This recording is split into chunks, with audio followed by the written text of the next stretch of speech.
welcome back. This is UNG PSSA. We're open to all majors, so if you weren't aware this is happening, don't fear. Today we're going to be talking about online political argument culture, just kind of how the internet has changed how we view politics, how we talk politics, how we view each other, how differently we view people online versus in person. A ton of different angles you can take with it, really. I thought an interesting event recently was the discourse surrounding Bad Bunny and the Super Bowl. That was a big one. But anything you guys want to talk about, go ahead. If I didn't get you signed in virtually, I would love if you could come up to me after and I could get you signed in. Other than that, we'll be here same time, same place next week. Okay, as always, I don't know whether you knew this was going to happen, but we do this every week and you're welcome to participate. And yes, for our purposes, so that we can make SGA happy, we have the, what is it, a QR code that you QR code or an scan email for us so that we can get the numbers right.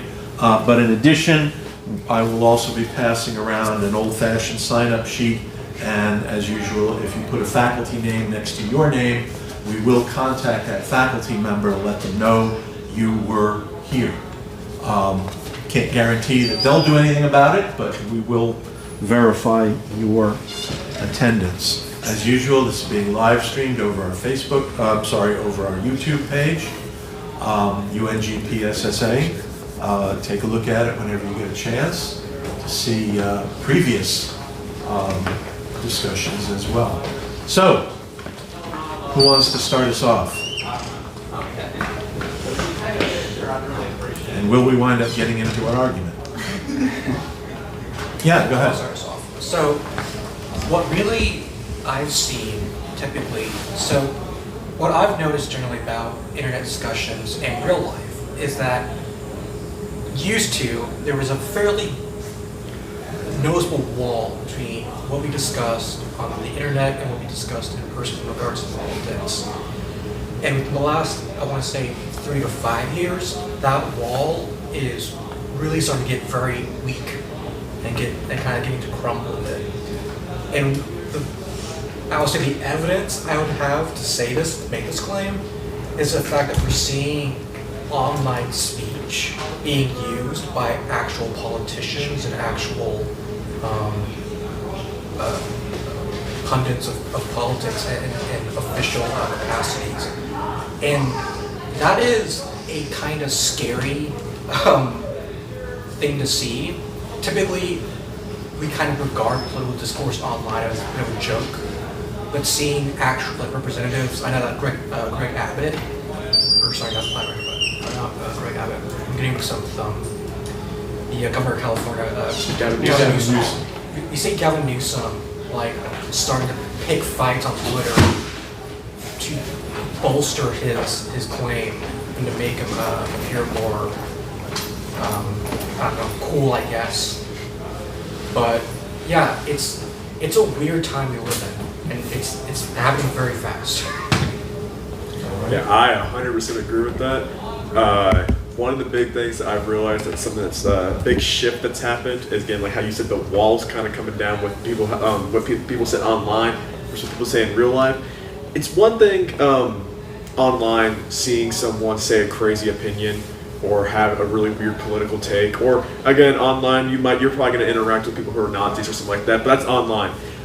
Nowadays, I don't know what's happened in the last year, but there's a lot of people that are more, I guess you say, willing to, do like Nazi salutes or stuff like that, and you're like, ooh, this is something that it feels like there's a shift happening where people don't feel nearly as scared about doing things that they originally were reserved to be in some dark corner of the internet, and now people are just doing it blatantly in public, and that's just a thing that's happening nowadays.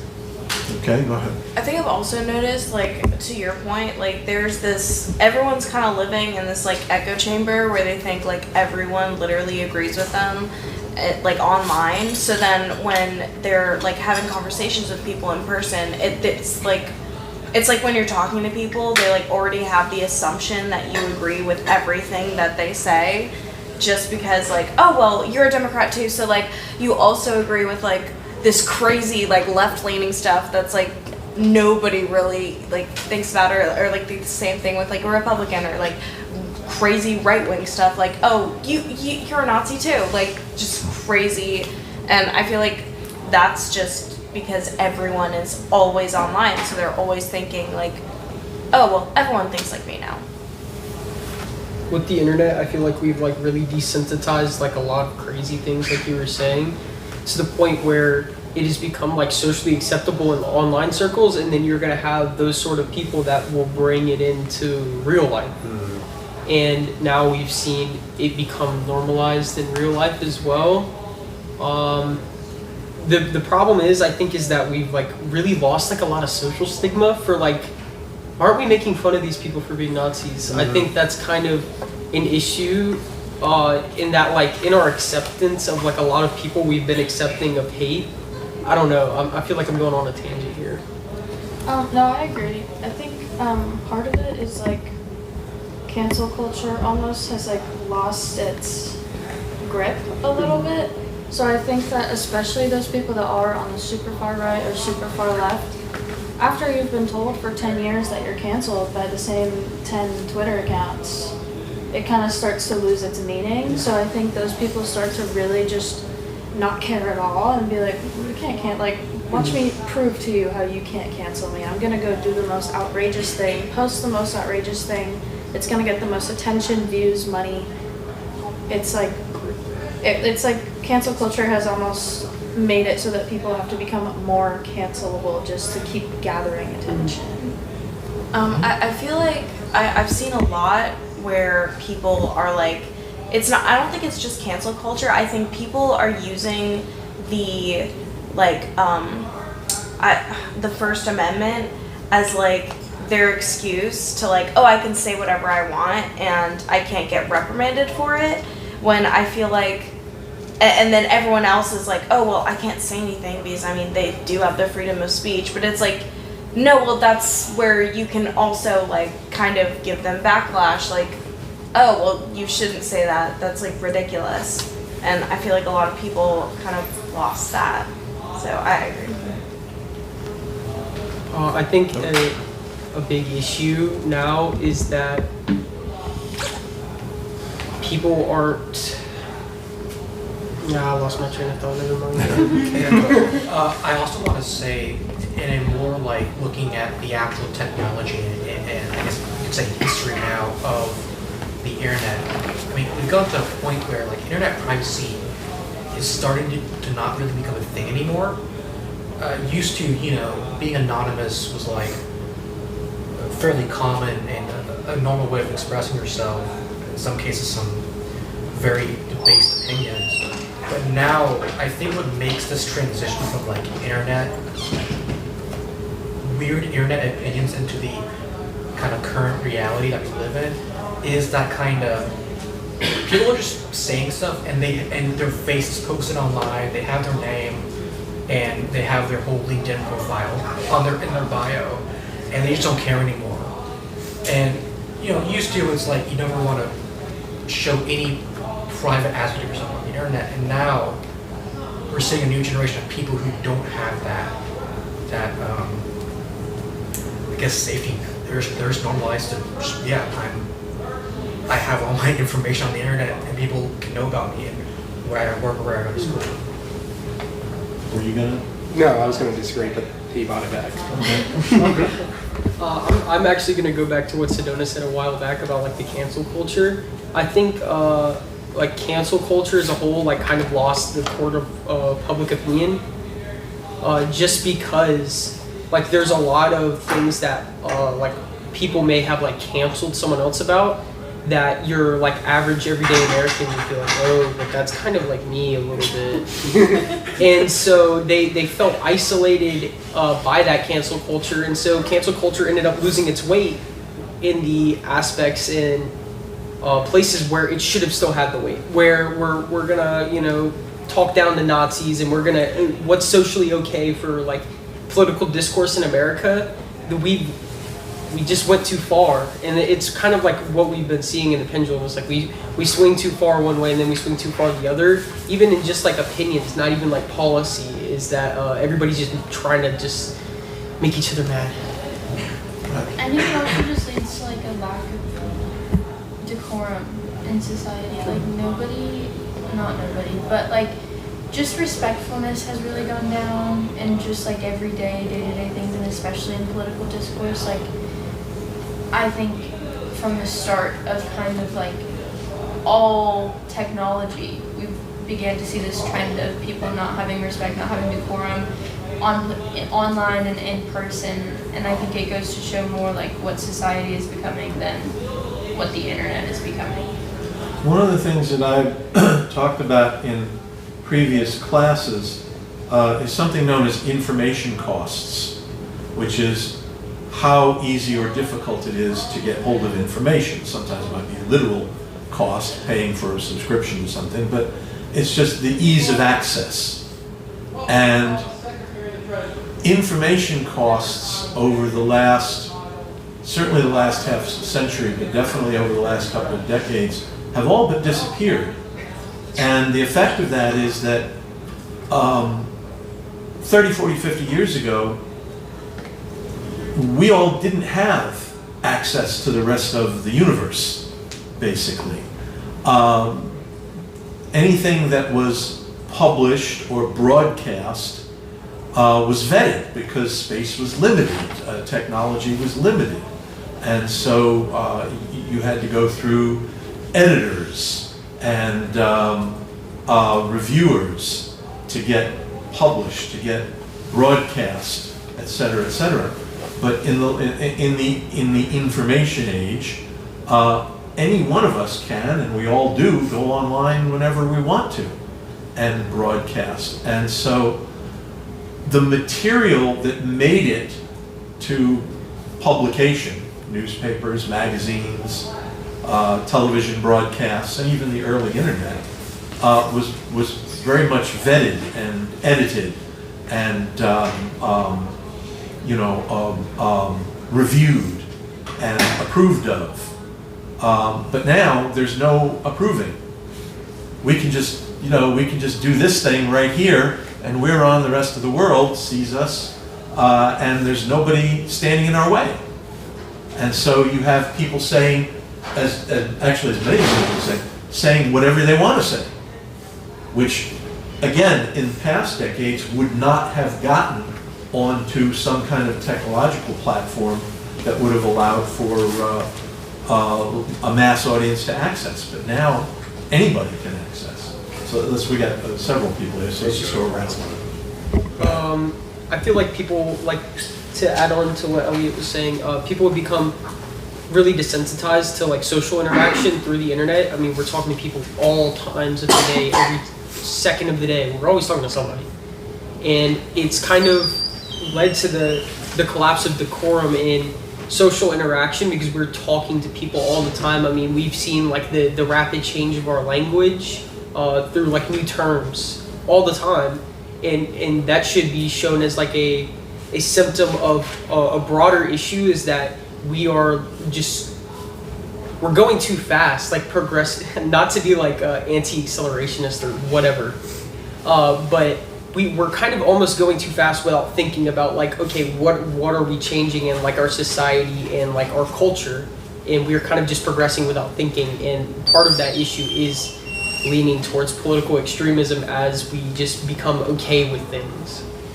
Okay, you haven't spoken before, so let's give you a chance before we go to the others. I was gonna say, agreeing with like all three of y'all's points, like I feel like everybody has like freedom of speech, obviously, but a lot of people nowadays, with always talking to people, always seeing like political views online, or always talking to different political views all the time, so many people are using their freedom of speech now not to make a good change anymore. We're just saying random stuff. Like, everyone's just like, oh wait, I could low-key just put this online, or like, I could low-key just walk up to the mic of like anybody who's like protesting, doing a speech, anything like that. We're not having time to ourselves to think about our own opinions, not be impulsive, like any of that. Okay. I think as much as we're talking to people like online every day, I think it has changed how society speaks to one another in person. Like I know multiple people that don't speak to anybody during the day in person and literally just like get on a game online and talk to their friends that way. So I think like as much as people are like communication is at its highest, communication in person is not high at all, and people, especially at our age, are not understanding or not learning how to speak to one another, especially like people of authority. And so I think that's where like the biggest concern for me at least comes in, where it's like I'm serving people and I'm trying to have a conversation with them and they literally don't know what to say or how to act in an environment where other humans like actually are. Yeah, no, that's true. Like, I've met a lot of people who, like, also some high school friends who only now talk to people online, and it's a real big issue now. Is that, especially with just, again, like with our generation, especially with Gen Alpha coming up too, is that people are prioritizing talking to people online than real life connections. I've seen plenty of surveys and charts and stuff showing that like that people have more online friends now than they do actually have in-person friends. And again, like how she said too, how a lot of people aren't having they're not having to develop skills to be able to talk in real life now, where some people you would talk to in online, they're one person, and they go out in real life, completely different individual. They can hardly speak because again they're not used to talking in person. I wonder again how she said with that definitely has an impact because people are too, I guess it's just, they're too much online. It can be a problem with that. Go ahead. I think, like, onto your point, I think, like, especially with AI and how, like, AI is going to agree with you. And I feel like you especially saw that with, I don't know if anyone, like, was on the far side of TikTok with that girl that was, like, in love with her therapist. Yes. And, like, I never heard about like, that. literally, the chat GBT thing, like, just completely told her, like, yes, you're right, you're like the best, you're like whatever. And like, I mean, we've seen where like people literally kill themselves because ChatGPT is like, yeah, you should do that, because they're just gonna tell you what you want to hear.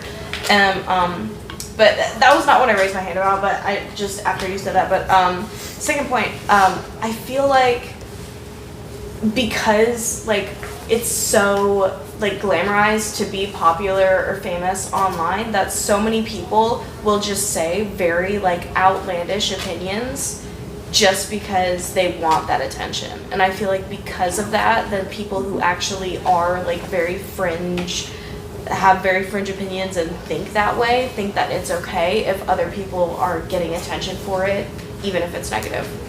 Okay, over here. I would like to say that I feel like political discourse, especially in the online sphere, has gotten, I guess, overly emotional, which politics to some extent has always had emotion embedded into it, because we've had to deal with things like racism and attacks on others in the past. But I feel like on the internet it has gotten overly emotional, overly personal, to where if you attack someone's like political opinions, they see it as an attack on themselves and not just attack on their opinions. And then that can go down the rabbit hole of further radicalization into more fringe left or right political cultures as well. Yes. Okay. Yeah, I'm kind of, this is like obviously like an overall thing, but it's kind of building on what Elliot was saying. There's been an issue with like people talking and communicating online rather than in person, is that we're losing the humanity to it. A lot of like issues with like hate in the world is because we don't have visibility. Like we've seen a lot of hate towards the trans community because a lot of people on the right, or like a lot of transphobic people, like really just don't have trans people in their lives, or they don't see or aren't aware. And that was the same issue with the civil rights movement. The same issue with the gay rights movement is that there's a lack of visibility, and being online is only making it worse, because the people you're arguing and hating on, left or right, are people that you would normally be interacting with and being human with. Now they're just text on a screen and they're saying that something that you don't like. Things aren't personal enough anymore, and it leads to this really bad divide between who we are as people, and we're just now boiled down to our ideas. One thing that I want to bring up that it's kind of not on the same like wavelength that we're on about, but it's still do with online discourse is about how I brought this up in a previous discussion I think last semester, and also I did we did our project on it last semester too. I brought this aspect about how AI bots or stuff like that are really being used to intensify political discourse online in more of a radical way. Because, man, I saw I used it again in our project last semester. There was this test conducted that showed how much of the internet is run with AI bots and how much internet traffic is AI bots, and it showed that almost on every major app, it's about 10%, but then again on Twitter, it's like 75%. And one thing I want to say is, again, I use Twitter pretty often, and I see some insane opinions online. And it's really easy to want to argue with someone, but you got to remind yourself, this guy's probably a bot. He's probably not even a real individual, or he's a person who is running a bot farm, and he's just typing it, and he doesn't really mean these things. He just wants to intensify things. And I do want to say that with the rise of AI and how much it's gotten out of control these last couple of years, I think that's another thing that's going to really make online discourse even way worse, is that people now, you don't even know these people are real. And it kind of normalizes these crazy opinions, because, again, I see some people, these AI bots say things, and then you do see real people underneath it are like, yeah, I do agree with that. And you're like, okay, now this is normalizing it. And then again, these people then probably go out in public and say these things. And I do want to say that AI has a big factor in this as well. Okay, and then back to Yeah, I'd actually been looking into the bots and stuff, especially post-election, and it just gets to a point where, like, every comment section that you open, it's like when I said I wanted to be a fly on the wall during the Salem witch trials, I didn't mean it literally. Like, I mean, they'll go after, like, completely. It can be a video that's just not even political, and all of the comments will be the most political. You're like, is this glitched? Is this like the wrong comment section for the wrong video? But I was looking at an article, and it said that just in the 2024 election, there were 41 TikTok accounts that used AI to produce almost 10,000 videos. And those 10,000 videos accumulated 380 million views. Yeah.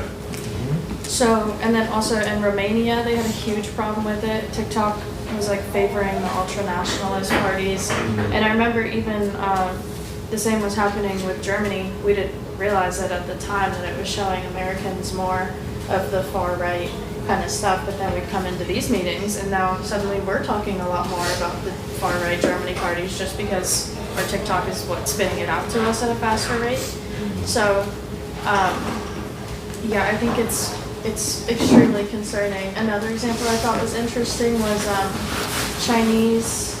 They've been using like bots to send propaganda to Taiwan, and they've been trying to like cite fake articles that America isn't going to back Taiwan anymore, and like telling young people like, oh, if you guys aren't educated, like you just shouldn't take a side, period. So it's starting to make a younger generation not want to speak up, not want to take a side, or making them think that like America isn't behind them.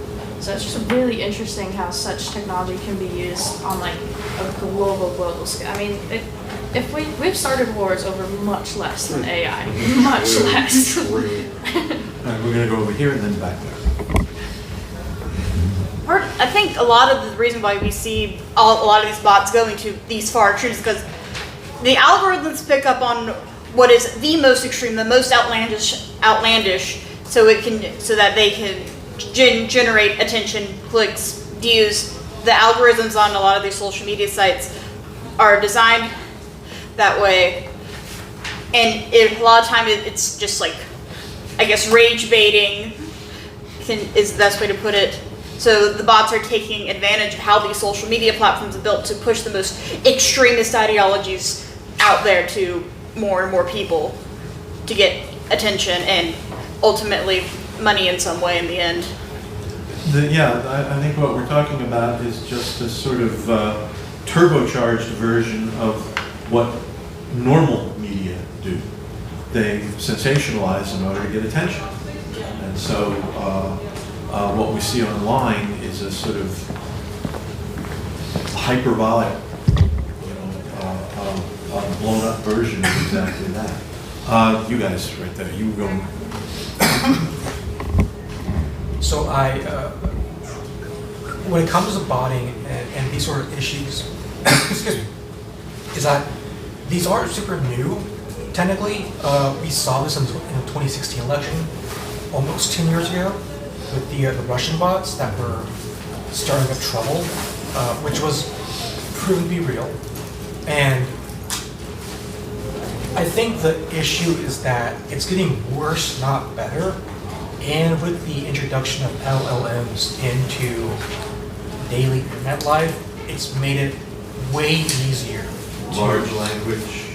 The large language models, your ChatGPT or everything Right, else. right, That, right. that didn't exist 10 years ago, at least the way that we know it now. And this is like an issue that's only going to compound. It's going to compound, and our generation is going to have to maneuver it. You know, the next generation is going to have to maneuver it, and it's pretty bad, to put it simply. And but I don't want to like say like, oh, this is a completely new thing that's only been around, you know, ever since ChatGPT was released. Like, no, we had it 10 years ago. It just wasn't as advanced as it is now. And I also want to say that more than 10 years, since 10 years ago, way more people have been getting their news through the internet and through online discourse, and through, you know, things like Twitter and Blue Sky and TikTok and whatnot. That's how people get their news now. And compared to 10 years ago when legacy media was still, in popular use. But yeah, I just want to like clarify that this is not a new thing that's like only been around for like 3 years. I feel like bouncing off of that a little bit, I think a lot of people have found news, like actual sources, to become untrustworthy in recent times. So like, at least for me, like I'll go dive deeper into like actual kind of middle news sources, but a lot of the time I do get my information from people talking about it online, whether it's like true or not. But to me, that has always felt like more, like they're not getting paid to do that to me. Like a news network is getting paid to put out these publications and like say the things that they want to say, and then they're told to say these certain things. Like, I've always enjoyed political discourse online, no matter how crazy it can get sometimes, just because then you're actually seeing like people's opinions, and you're kind of able, like the information thing you were talking about, you're able to get more information out of most people than news sources, at least in my opinion. I feel like a big issue is that like AI is just kind of fueling the fire of issues that we already had with the internet. Is that, you know, everybody's kind of just saying everything, and AI is able to mass produce content that is a reflection of the very things that we have put out on the internet. So it's only going to amplify every single little tiny voice out there, because you can make 1,000 bots for one idea. Because of the reinforcement of those bots and the engagement that it brings on social media platforms, it's profitable.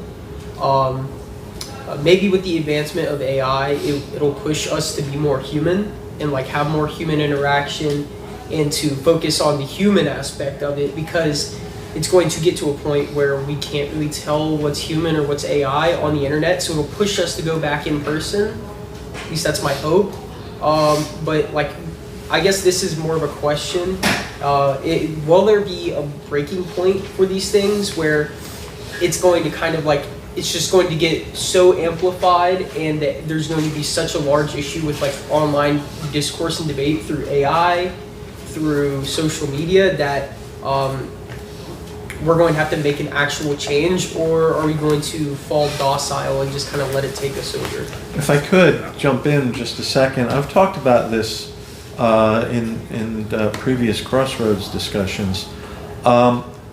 we may or may not be able to learn from the past, but one of the things I've often brought up is there was one other time in history when we went through something similar, and that was with the development of motion pictures about 120 or more years ago. Specifically, motion picture editing. Actually, even just still photography. There was you can look this up. There was a big thing in the late 19th century, or maybe the turn of the 20th century, about whether or not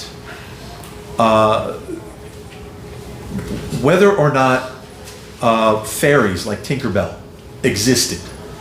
And there were people who were producing photographs to prove the existence of these little tiny human-like people with wings. Okay? And what they were doing was they were photographing people dressed like that, and they were printing out the photographs and cutting out the outline. And of course the photograph was much smaller than the actual person, and they would put it on a plant, on leaves, and then rephotograph. Okay, so that people saw these little tiny creatures. And for a while, this was a debate. Are those really little tiny human-like creatures with wings flying around? It looks like it. It's a photograph, and a photograph is real, isn't it? But we got past that. We figured out that it wasn't true. Same thing with motion picture editing. Early motion pictures, I don't know if you've ever heard of the term Nickelodeon, not just a cable TV station for kids. It was originally these machines where you could put a nickel in and you could watch a short movie. Like flip cards almost. You turn it yourself and it flips the still pictures. And so there were all these short pictures filmed, and a lot of them had editing, so that you would see a magician doing magic and they would tap a wand on somebody, that person would suddenly disappear. And of course it was just editing. You stop the film, the person goes away, and then you start the film up again, and suddenly they're gone. And there were people who did not realize that that was editing and thought this was somebody who's actually making people disappear. Well, I'm by far from not an expert in this, but it does seem that we got past that we have figured out special effects. Okay. The question is AI different? Now, I have seen people online who will say, they'll see a picture and they'll say, oh, that's AI. And a lot of times they're right. Sometimes they're wrong. Sometimes it's real. Or a lot of times, of course, which is what we've been talking about, people will think that AI is real. But the question is this qualitatively different from the early days of motion pictures and photography? Or are we going to learn how to do this? Are we going to, in the future, somehow say, oh, well, I know that that's not real. Just like we eventually said, well, I know that those are special effects in movies and not really people disappearing or something like that happening. Do you think we could get to that point?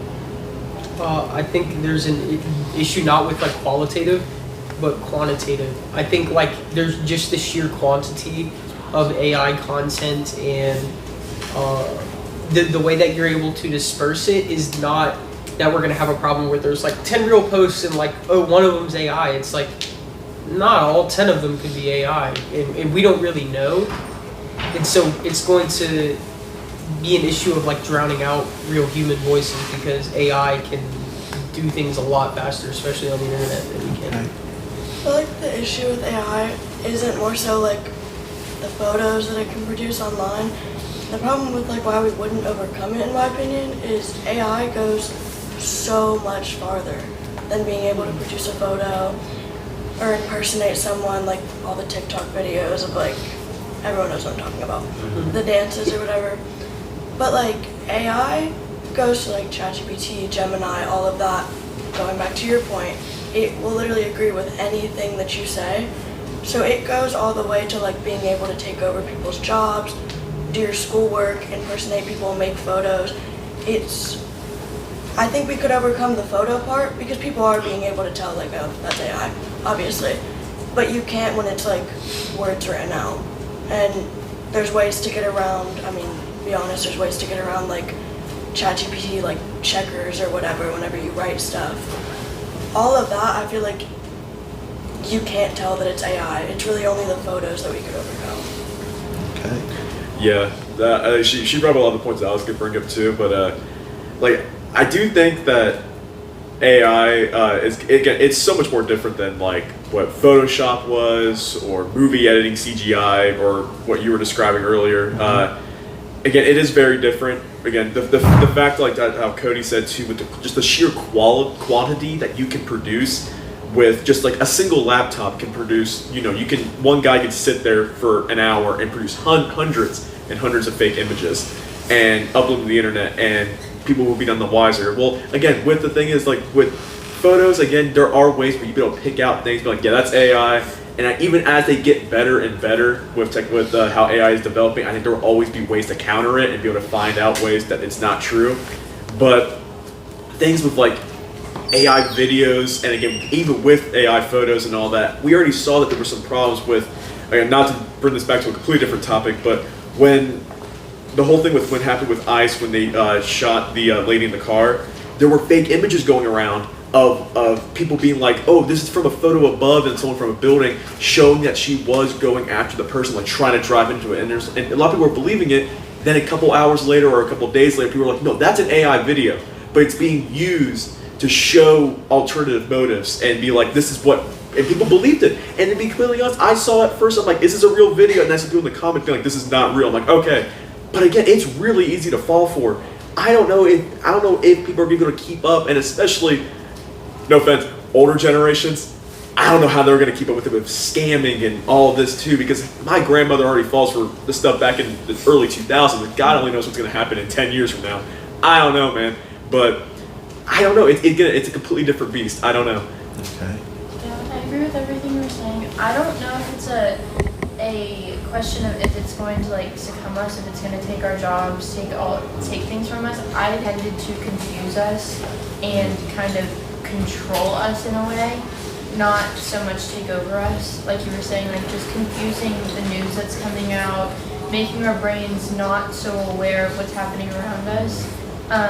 And I do think it's a really weird time for it to come to be to where we can access AI on our cell phones, because AI has been around for decades now and been used by our government and multiple governments for very long now. I think it is a strategically weird time for it to be able for us to have access to it in the palm of our hands.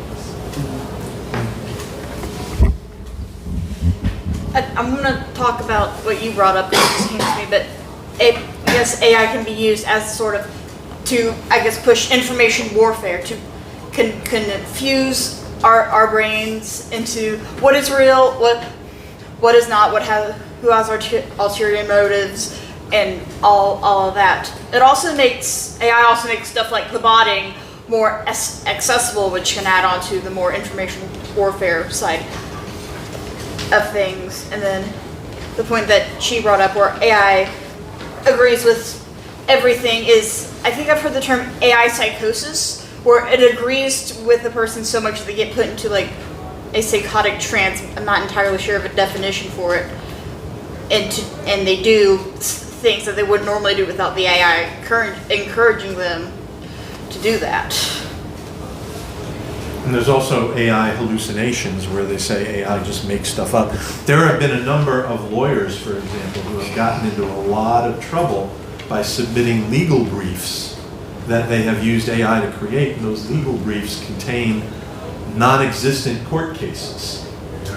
ChatGPT had to actually implement a feature that would make it so that if people were talking to it too much, or like getting like, I don't know, therapeutic kind of emotional, personal type of advice, that they shut you down and they say, hey, maybe it's time for you to touch some grass. Yeah. Go outside. Touch grass. Go ahead. I think onto your point with like the older generation, my dad is an electrical engineer, and he has been falling for like Facebook scams, and like I think that it's super scary to think about like how even like our parents don't really understand like how far AI has gone, because like he'll click links like from random people. He's like, no, I'm friends with them. I'm like, no, you're not. That's a bot. Like, I will say AI has done a good job at kind of exposing people, because like, I mean, we've all been exposed to like the right-wing content. And, like, presumably nobody here is a Nazi. Like, we've managed to kind of like look at the content and say, and not agree with it. But like, if someone does look at it and then agrees with it, they were kind of always predisposed to be a Nazi. Like, there was like a Nazi dating website that got leaked. Like, all their dating profile information got leaked. By the way, I looked at their pictures. None of them were saving the white race. I'm not a fan of making fun of people's appearances, but they gave me confidence. But yeah, like, it brings people together. Like, they're willing to expose themselves and kind of coalesce together in groups, but we now know who to avoid. Yeah, that's a good point. Go ahead. You guys fight now. Go. I think you were talking about earlier on how like a lot of information had to be like pre-approved when it came to like early television, Right. and I think that's something that's gonna like harm or at least set up a difference between like our younger generations that grew up with the internet and literally having to fact check. I mean, because even growing up in school is like, don't use Wikipedia. Okay, double check like all your sources, like what you read online. Like, we grew up that way, where older generations kind of grew up and it was like, okay, so the TV news is fact. What we're seeing on the TV is the facts. We're gonna buy our encyclopedia and they're gonna have the facts in it. And so I think there is like we've grown up with this idea of like being able to have distrust and second guess everything we see versus having information given to us. Just the way our younger generation has been able to process will like give us an advantage. But it does, like, I am like extremely concerned because we also aren't the ones in power right now. So it doesn't really matter. I mean, not to say it doesn't matter, but it doesn't impact our immunity to it, doesn't impact the systems at play right now, which is concerning. Part of my point before related to that was that let's take the shooting in Minnesota that you mentioned before. 50 years ago, there might have been news cameras on the scene filming, and if they were lucky, they were pointed in the right direction. And that was the only thing available. If you're familiar with the Kennedy assassination, we have one film, okay, and that's it. And these things are usually, that happened to be a private film, but these things are usually news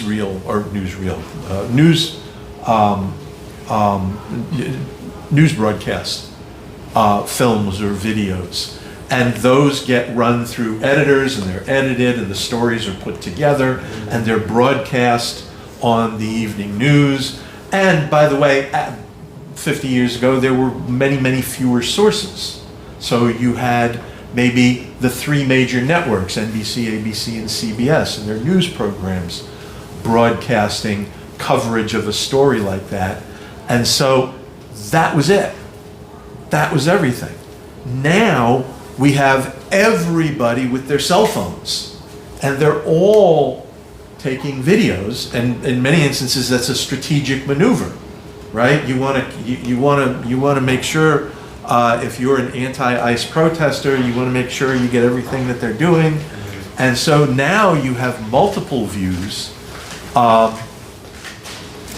by people who will then just go post them if they're not live streaming already. And it just goes up, again, completely unedited, without any context. And add to that all of the AI that we've been talking about, where you have video and photographs that are manipulated. And within, as you mentioned before, within minutes, you have hundreds of them manipulated. And so it's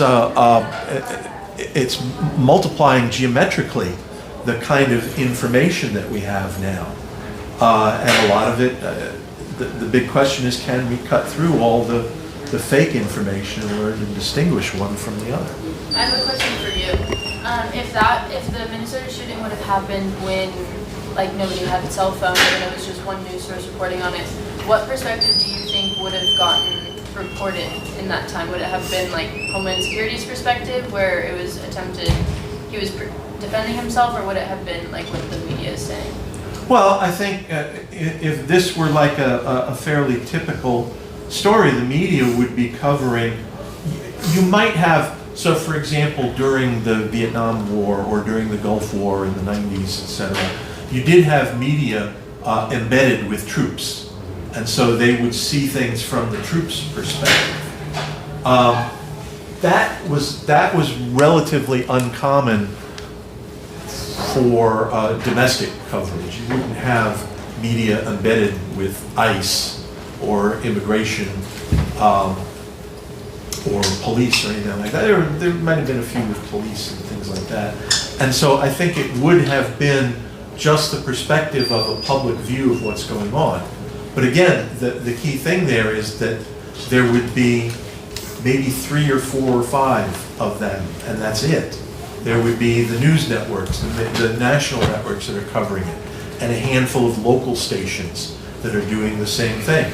Many of the news networks would rely on local stations to provide them with their video feed.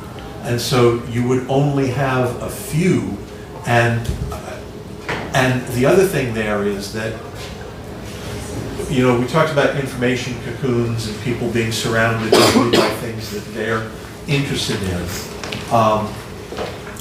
50 or more years ago, with only 3 major networks or with very, very few sources, all of them were competing for everybody, for the entire audience.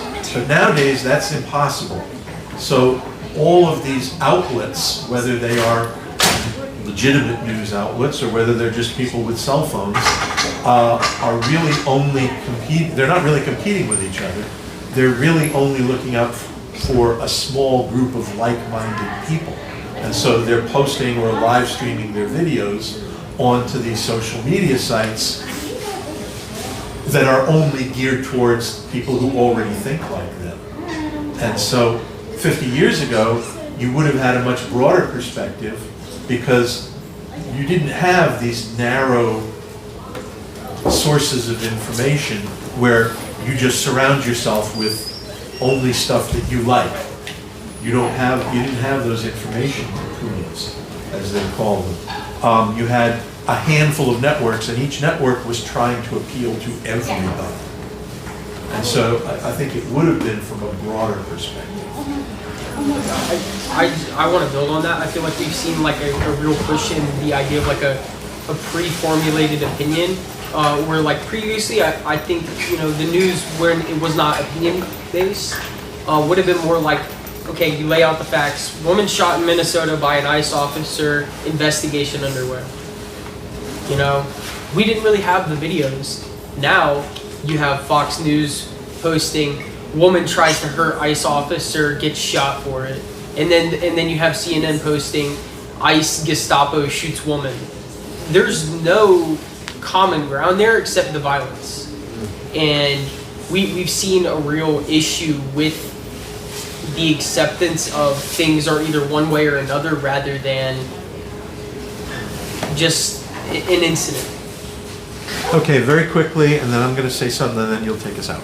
I just wanted to build off of you really quick that with like our attention spans and everything is like so just immediate. So nobody's even looking at the facts. So you're right, like Fox News will say one thing and CNN will say another thing, and all people will do is listen to their little circle of what they already believe in, and then all they read is just the headline, and they're like, okay, that's real.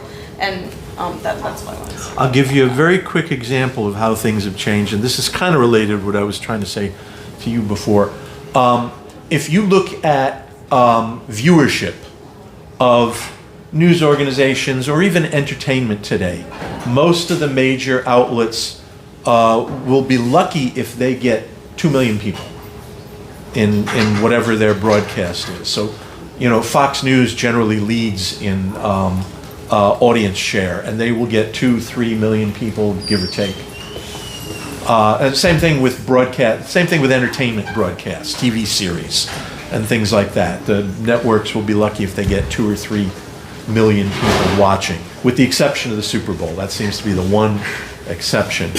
But 2 or 3 million if you're lucky. The final episode of MASH, TV series about the Korean War, 83 million people. And that was 50 years ago, when the population was a lot smaller. And that was not unheard of back then. 20, 30, 50 million people. Okay? Because there were fewer outlets. And each outlet reached a broader audience. Okay? Go ahead, take us out. All right, thank you guys for coming. We'll be back here next week. Our topic will be posted on our Instagram. Yeah, that's all. Have a great day. Okay. This is awesome. How do I join?